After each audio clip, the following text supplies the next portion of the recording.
Hi, my name is Peggy Schul, and this video is being made for my group dynamics class. After much preparation, including the assignment of roles for co-leaders and volunteers, decision on membership, location, times, and dates, including the purchase of materials, the day had finally come for our first group meeting.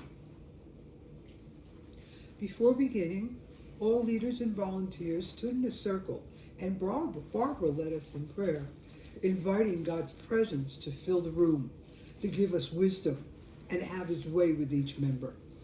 This group is a closed group with a highly structured, task-oriented leadership style, meaning that the group's concentration will be on work and goals. This group convened on August 7th from 6:30 until 9. The group met at my Saylorsburg, PA office, chosen for its spaciousness, which includes 3 rooms, an office, a living room, and a kitchen. The kitchen serves as our fellowship hall and dining area. The living room fosters a very homey space with a fireplace and 2 couches, while the office is suitable for meetings. This is the initial session or Tuckman stage of forming, where members get to know the leaders and establish initial relationships.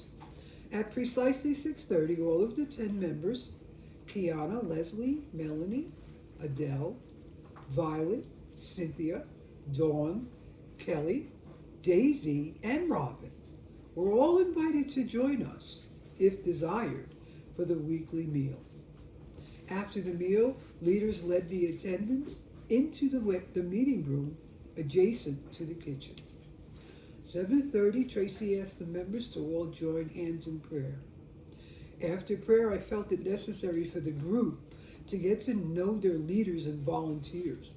Our aim was for them to feel safe, respected, listened to, and have a sense of belonging.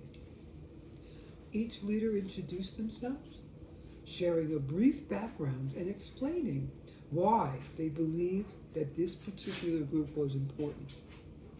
To demonstrate active listening, we invited each member to introduce themselves and give a short reason why they chose and wanted to join a self-esteem group and some goals they would like to accomplish in their lives.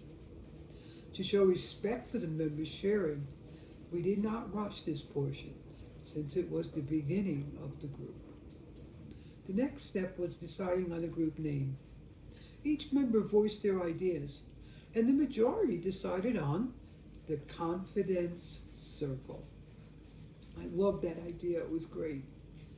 Our next important step was to form our norms. Tracy led this portion, and the group decided on both prescriptive and proscriptive norms. The prescriptive norms were showing respect to one another, no critical attitudes, encouraging open communication, allowing each member to feel safe when sharing. Punctuality was a very big issue with this group. They wanted to make sure everybody was on time. And the last was honesty.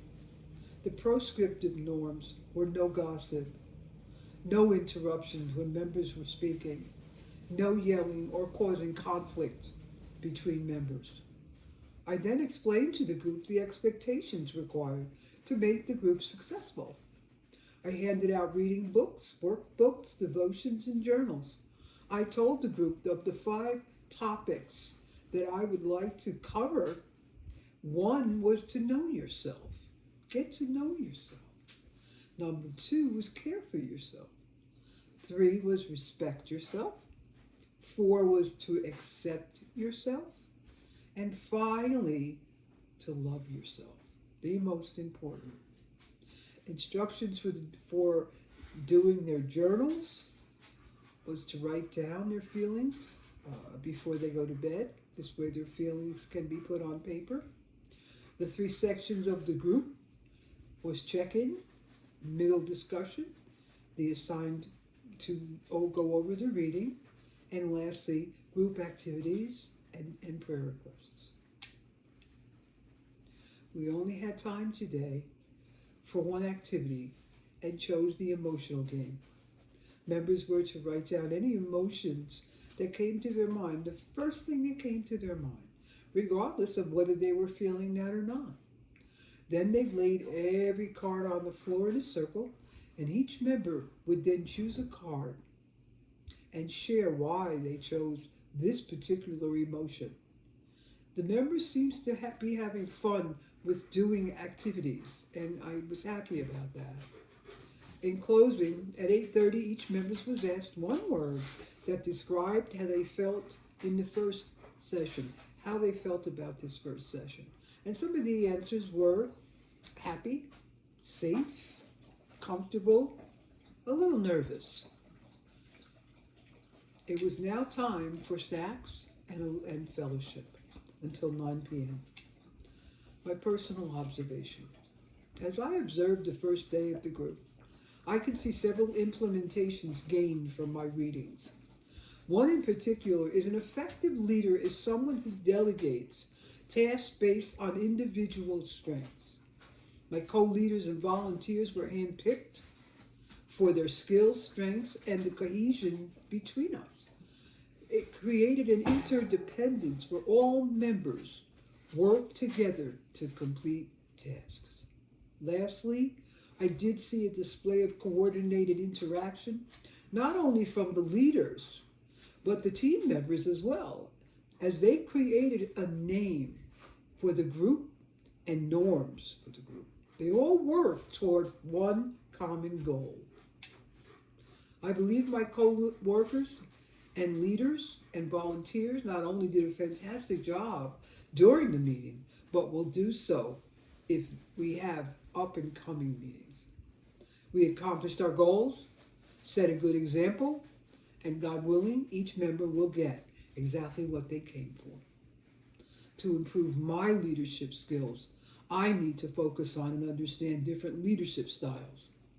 Forming the group on a task-oriented style left no room for tending to the contentment, encouragement, and well-being of the group members. I need to seek out feedback from the group and to develop the ability to enhance my emotional intelligence to understand better what the group needs. Thank you.